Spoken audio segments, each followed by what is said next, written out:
Halo semuanya, halo sobat sejarah. Di video kali ini saya akan menjelaskan tentang pengertian sejarah. Pengertian sejarah ini biasanya adalah materi di pertemuan pertama di kelas 10 tingkat SMA. Oke, sebelumnya perkenalkan nama saya adalah Siti Rodotul Fadilah. Kalian bisa panggil saya Kakak Fadilah atau Bu Fadilah. Oke, lanjut ya. Sebelum kita membahas tentang peristiwa di masa lalu, kita harus tahu dulu kira-kira sejarah itu apa ya? Segala sesuatu itu bisa dikatakan sejarah. Emang sejarah itu artinya apa? Ada yang tahu nggak apa itu sejarah? Coba kalian tulis di kolom komentar pengertian sejarah menurut versi kalian masing-masing. Oke, sudah ya. Lanjut. Nah, tadi disebutkan sebelum kita mempelajari peristiwa masa lalu dan belajar dari sejarah, terlebih dahulu kita harus tahu dulu apa itu sejarah. Nah, pada pertemuan ini kita akan membahas pengertian sejarah menurut bahasa dan menurut pendapat para ahli. Oke, lanjut. Nah, di sini adalah pengertian sejarah menurut bahasa. Ada 5 bahasa. Yang pertama ada bahasa Arab, bahasa Inggris, bahasa Yunani, bahasa Belanda, dan bahasa Jerman. Yang pertama bahasa Arab. Dalam bahasa Arab, sejarah ini artinya adalah syajarotun. Syajarotun ini artinya adalah pohon. Nah, dalam bahasa Inggris, sejarah itu adalah history, artinya masa lalu.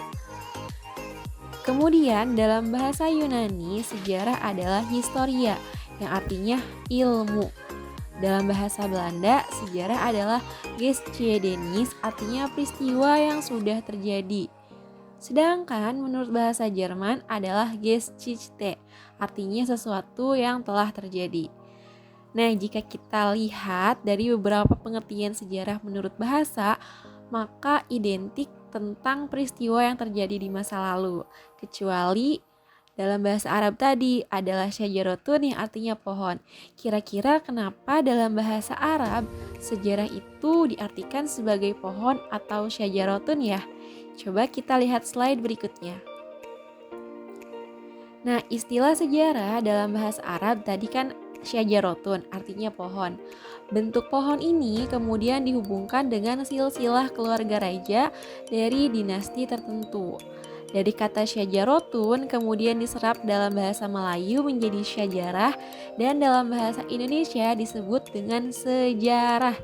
Maka untuk orang-orang Indonesia biasanya kita sebutnya sejarah ya. Jika kita membaca silsilah raja, maka akan tampak seperti pohon dari bentuk sederhana dan berkembang menjadi besar. Nah, jadi sampai sini paham ya kenapa dalam bahasa Arab sejarah itu adalah syajarotun atau pohon, berkaitan dengan silsilah keluarga raja dari dinasti tertentu. Coba kita lihat contohnya ya. Nah, di sini adalah contoh silsilah keluarga dalam bentuk pohon atau family tree. Nah, di sini ada nenek, kakek, kemudian ada ibu, ayah, tante, paman, sepupu, dan yang di sini adalah aku atau saya. Nah, di sini juga ada silsilah wangsa rajasa keluarga kerajaan Singasari dan Majapahit.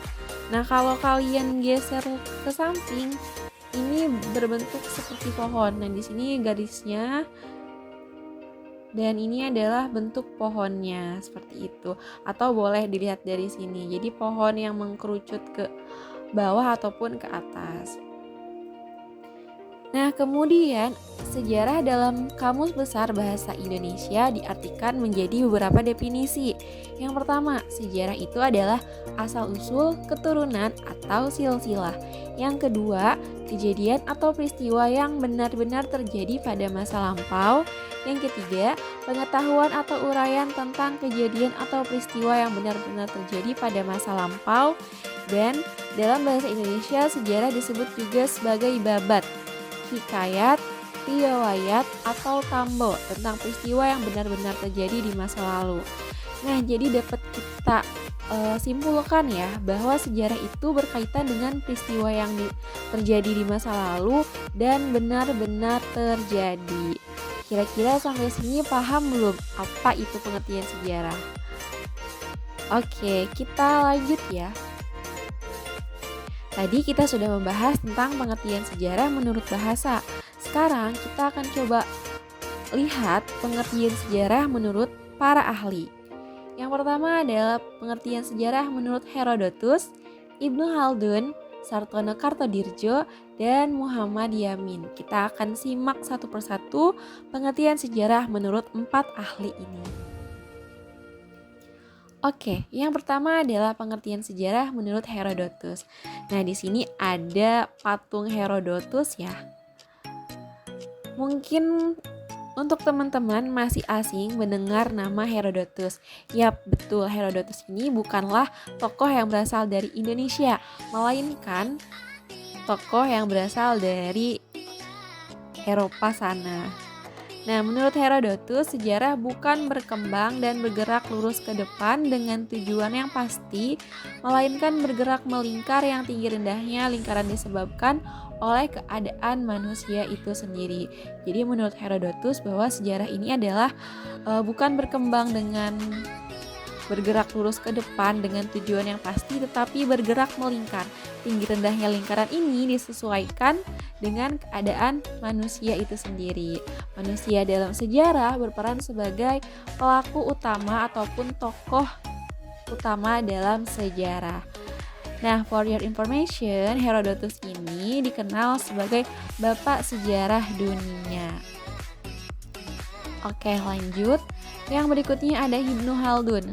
Tadi Herodotus berasal dari Eropa. Nah, Ibnu Khaldun ini berasal dari sejarawan Muslim. Tentunya Ibnu Khaldun bukan berasal dari Indonesia. Menurut Ibnu Khaldun, sejarah sebagai catatan tentang manusia dan peradabannya dengan seluruh proses perubahan secara nyata dengan segala sebab akibatnya. Jadi menurut Ibnu Khaldun ini, sejarah adalah catatan tentang manusia dan peradabannya serta seluruh proses perubahan yang terjadi secara nyata. Jadi lagi-lagi Ibnu Khaldun menyebutkan ada manusia. Manusia ini sangat berperan penting menjadi unsur pelaku ataupun tokoh pembentuk sejarah itu sendiri. Kemudian yang ketiga ada Sartono Kartodirjo. Menurut Sartono Kartodirjo, bahwa sejarah pada hakikatnya dibatasi oleh dua hal, yaitu dalam arti objektif dan sejarah dalam arti subjektif. Dalam arti objektif menunjukkan kejadian atau peristiwa itu sendiri, sedangkan dalam arti subjektif dipengaruhi oleh emosi dan pikiran penulis sejarah tentang suatu peristiwa. Nah, tadi ada Herodotus sebagai bapak sejarah dunia. Nah, ada juga nih bapak sejarah Indonesia yaitu Sartono Kartodirjo. Kemudian yang berikutnya ada Muhammad Yamin. Muhammad Yamin ini adalah salah satu tokoh yang berasal dari Indonesia. Muhammad Yamin adalah seorang sastrawan, sejarawan, dan juga politikus. Muhammad Yamin mengemukakan bahwa sejarah sebagai ilmu pengetahuan yang disusun atas hasil penyelidikan dari berbagai peristiwa yang dapat dibuktikan. Nah, jadi sejarah ini berasal dari hasil penyelidikan dari berbagai peristiwa yang peristiwa tersebut dapat dibuktikan kebenarannya. Oke, cukup sekian untuk pertemuan kali ini terkait pengertian sejarah. Kira-kira sejarah menurut versimu itu apa? Coba tulis di kolom komentar ya. Sampai jumpa lagi. Semangat belajar sejarah.